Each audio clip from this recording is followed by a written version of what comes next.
Morning. Lovely to see you all on this visual day. Can I ask first, who has in their careers been what they think is an interim manager? Okay, 5 or 6 hands. And who has hired an interim manager into their organisations over time? So again, we've got maybe 4 who have engaged with the concept of interim management. Tina, does this work? Do I press to the left? To the right. Right, okay. As Ross was saying, we've been doing this for a long time, 34 years. We set up Russam, and my chairman, our previous chairman actually, set up the Interim Management Association. I was chair until quite recently. So we know a bit about it. In fact, we have a book we update regularly, a guide to interim management with a few case studies. And it really is there to help you think about the concept of interim. It's a very flexible concept. It does blur, as I'll show you in a minute, it does blur with lots of other things, consultancy, with the permanent recruitment market. It's a very flexible, strategic resource and solution across all sectors and a very wide range of levels. So that's us. I think we've touched on most of these things, so I'll just keep moving on. Now, we came up with this definition of interim management. Even before my time, I've been about 11 years with the organisation, and we haven't been able to find a better one. Interim management is the engagement by an organisation of a senior interim executive for a limited contractual period in a line management staff or project role. I would say that with an interim, you get sort of 10% strategy, 90% delivery execution. These are overqualified people that have had some really interesting careers, well, they still have an interesting career. They're overqualified, they're heavyweight, they'll come in for about 7 or 8 months and get things done. It's usually not a maternity cover, as some people think. That's about 1% of what we do. It is about business change and transformation. So that's our best definition. The sort of strategic slide, the heart of what we do is in the middle area. It's about 75% of what we do. It is bringing interims in with skills that are completely absent in that organisation, or just cannot be brought over and deployed in a particular project. So, new product launches, a lot of work on international development, opening up new country offices, working on major integrations of organisations, coming in with unique skills. Less and less so on the far left, which is sort of what I call more traditional recruitment.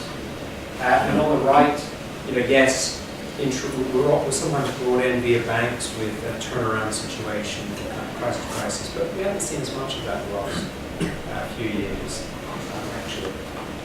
So really in the middle space. This is we're part of a new worldwide group. It's like a star alliance, like the airline group. It's called the Worldwide Interim Leadership Group. You can probably see it on the bottom of our banners and things.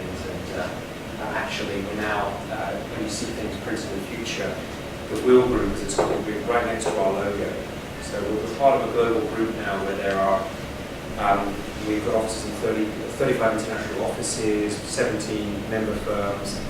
So when when an organisation with international offices says, well, I don't need an interim in Britain, but I've got some real problems with the tarmac factory in Nigeria, well, we've got a partner there that sort of seamlessly. And the common ingredient with, I think, Russam and across our partners is that for the most part, we're out of industry. We don't really talk about recruitment. We talk about complex solutions for our clients. And often there's no brief and there's a lot of uncertainty. So that's what I think makes it quite fun for us, and we can on our knowledge of working industry. So if you look again, you can see this is a chart I've done for one of these global events with this new group. But I think it kind of sums up the market. And you can see there's a day rate going up the left side. And I would say that, interim probably starts at, £350, £300-400 a day, in that sort of territory. Well, on the left you have sort of standard interim management where, you might need an interim, quite a defined position. It's more of a recruitment exercise. It's maybe an interim, sort of fundraising head or something.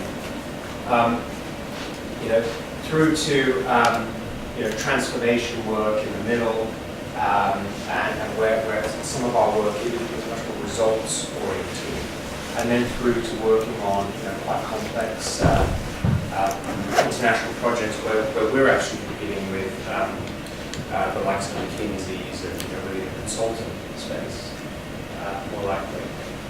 So again, talk about where interim sits. We've got it up in top box, solution mode. Things can happen quickly.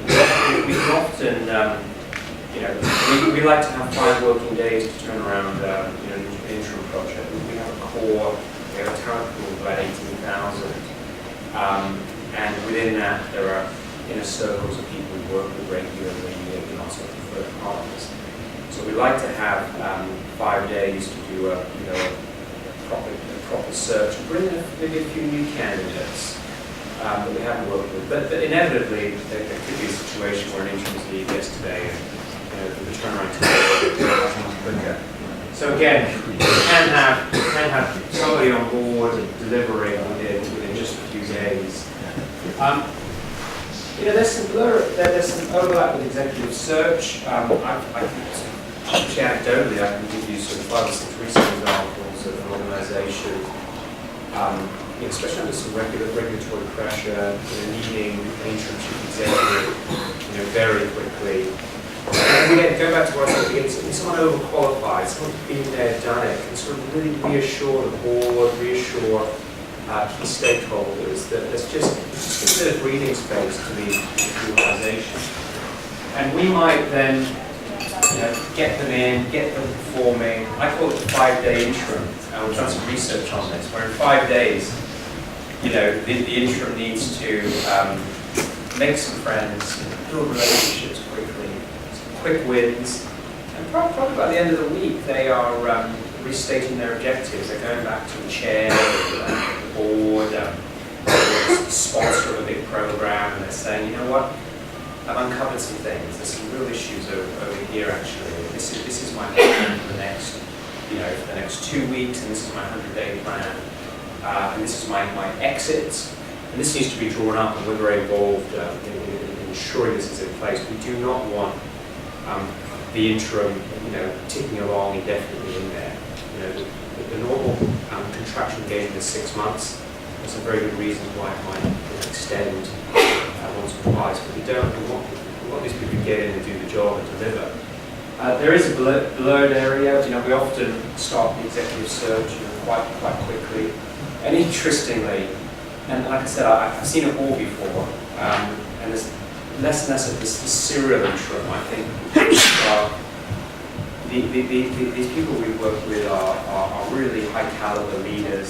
Sometimes the organisation says, well, this is more of a 2-year turnaround program. Let's talk to you about a permanent role. And they're in situ, they've made friends, they're delivering, and they're in pole position, to get the permanent job. And I see an overlap with management consultancy as well. Like I said, I think Interim's giving you a bit of that. They often front up to the consultancy or take over where Deloitte have done a report on where the issues might be and the remedial program is needed.